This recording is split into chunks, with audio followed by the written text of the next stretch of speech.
বিশ্বে ভবিষ্যতের স্থাপত্য নিয়ে যে ধারণা ছিল, চীনের কিছু হোটেল সেটাকে পুরোই বদলে দিয়েছে। এগুলো ভবন নয়, এগুলো যেন আগামী 100 বছর পরের পৃথিবী থেকে এসে এই যুগে অবতরণ করেছে, যেখানে একদিকে হোটেল ডুবে গেছে 300 ফুট নিচে, অন্যদিকে আরেকটি ভেসে উঠেছে জলে। একটি যেন মহাকাশযান, আরেকটি এক বিশাল সোনার পদ্মফুল। এগুলো কোনো কল্পনা নয়, এগুলো বাস্তব। ভাবুন, একটি হোটেল যা আকাশ ছোঁয়ার বদলে পৃথিবীর গভীরতায় ডুবে গেছে। ইন্টারকন্টিনেন্টাল সাংহাই ওয়ান্ডারল্যান্ড 288 ফুট নিচে একটি পরিত্যক্ত কোয়ারির ভেতরে নির্মিত। এটি কেবল একটি ভবন নয়, এটি ভবিষ্যতের মানুষের সাবটেরেনিয়ান লাইফস্টাইলের ব্যবহারিক নমুনা। হোটেলের 2 তলা পুরোপুরি পানির নিচে, অতিথিরা ঘুমান অ্যাকোয়ারিয়ামের মতো স্বচ্ছ দেয়ালের পাশে, যেখানে মাছগুলো ভেসে বেড়ায়। চারপাশে পানির শব্দ, ওপরে 300 ফুট উচ্চতার পাথুরের দেয়াল, একটি নিখুঁত সাইফাই অনুভূতি। রাতে পুরো হোটেলটি আলোর একটি স্পাইরাল টানেলের মতো ভূগর্ভে জ্বলতে থাকে। এখানে গভীরতাই বিলাসিতা।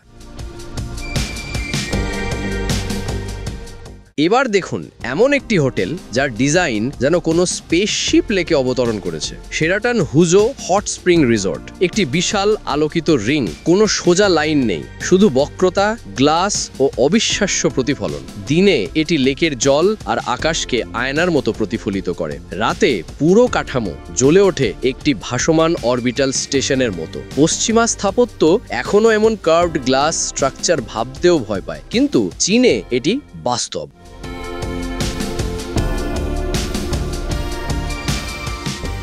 স্থাপত্যের জাদুকর জাহা হাদিদের নকশা করা মরফিয়াস হোটেল ভবিষ্যৎকে যেন ভাস্কর্যে রূপ দিয়েছে। মাঝখানে বিশাল ফাঁপা ভয়েড, যা নিচ থেকে ওপরে পর্যন্ত কেটে গেছে। চারপাশে তরল ধাতুর মতো বাঁকানো সাদা ল্যাটিস এক্সোস্কেলিটন। এখানে কোনো সোজা দেয়াল নেই, প্রতিটি লাইন, প্রতিটি বাঁক চোখকে বিভ্রান্ত করে, আবার মুগ্ধ করে। রাতে কেন্দ্রের ভয়েড দিয়ে আলো বেরিয়ে আসে এবং পুরো বিল্ডিং জ্বলে ওঠে যেন ভিন্ন কোনো শক্তিতে চালিত।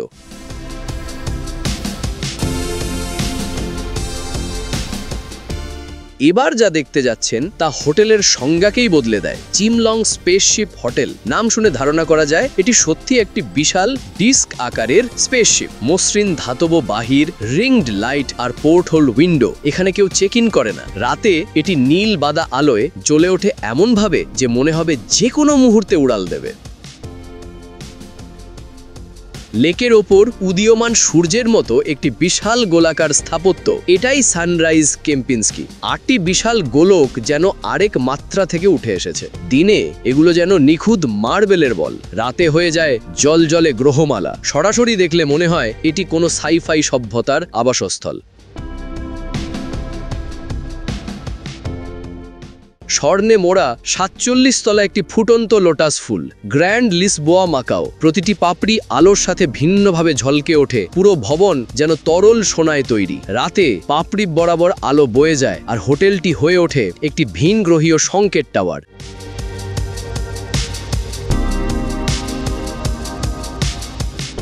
একটি হোটেল যা আসলে 3 দেবতার পূর্ণাঙ্গ অবয়ব, ট্যানজি হোটেল, যেখানে ফু লু শু, এই 3 চীনা সৌভাগ্যের দেবতা 41 তলা উঁচু হয়ে দাঁড়িয়ে আছেন। দেবতাদের পোশাকই হলো অতিথি কক্ষ, তাদের মাথা পেন্ট হাউস, তাদের হাত ভবনের কর্নার।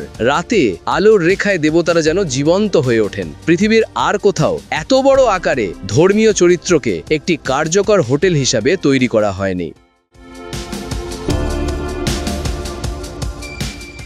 যে মুকুটটি মহাকাশ থেকেও দেখা যায় সেটি হোটেলও বটে। Sania beauty crown hotel complex, একটি বিশাল বৃত্তাকার রত্নের মতো কাঠামো, গ্লাসের শার্প ফেজেট জ্যামিতিক ব্লক আর এমন সিমেট্রি যা কম্পিউটার রেন্ডারের থেকেও নিখুঁত। রাতে এটি বর্ণহীন আলোর ঝড়ে একটি জলজলে মুকুটে পরিণত হয়।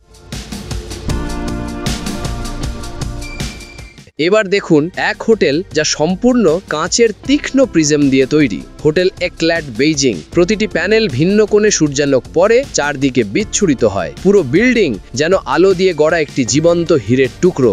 রাতে প্রতিটি প্রিজম ভেতরের আলোয় একটি আলোকিত ক্রিস্টালে পরিণত হয়। এটি স্পষ্ট করে দেয় ভবিষ্যৎ মানে শুধু ধাতু আর গ্লাস নয়, প্রকৃতির সঙ্গে মিশে যাওয়া স্থাপত্যও ভবিষ্যৎ। ভবনগুলো যেন পাহাড়ের ঢাল বেয়ে জন্মেছে, ছাদের লাইন তরঙ্গের মতো। বিল্ডিং আর ল্যান্ডস্কেপ আলাদা করা কঠিন। রাতে নরম আলো যেন জোনাকির দল ছড়িয়ে আছে পাহাড়ে। এবং সবশেষে বিশ্বের সবচেয়ে বড় কাঁচের গোলক। লেকের ওপর নিখুঁতভাবে বসানো এই হোটেল দেখতে একটি ভাসমান গ্রহ। রাতে পুরো গোলক ভেতর থেকে জ্বলে ওঠে একটি বিশাল আলোকিত অর্বের মতো। এগুলো কোনো স্থাপত্য প্রতিযোগিতার ডিজাইন নয়, এগুলো বাস্তব ভবন। এগুলো চালু আছে এবং এগুলোই দেখিয়ে দিচ্ছে ভবিষ্যতের স্থাপত্য কোথায় যাচ্ছে। চীন যেভাবে বোল্ড অ্যাম্বিশাস কল্পনার সীমা ভেঙে হোটেল তৈরি করছে তা বাকিদের দাঁড় করিয়ে দিচ্ছে নতুন প্রশ্নের সামনে।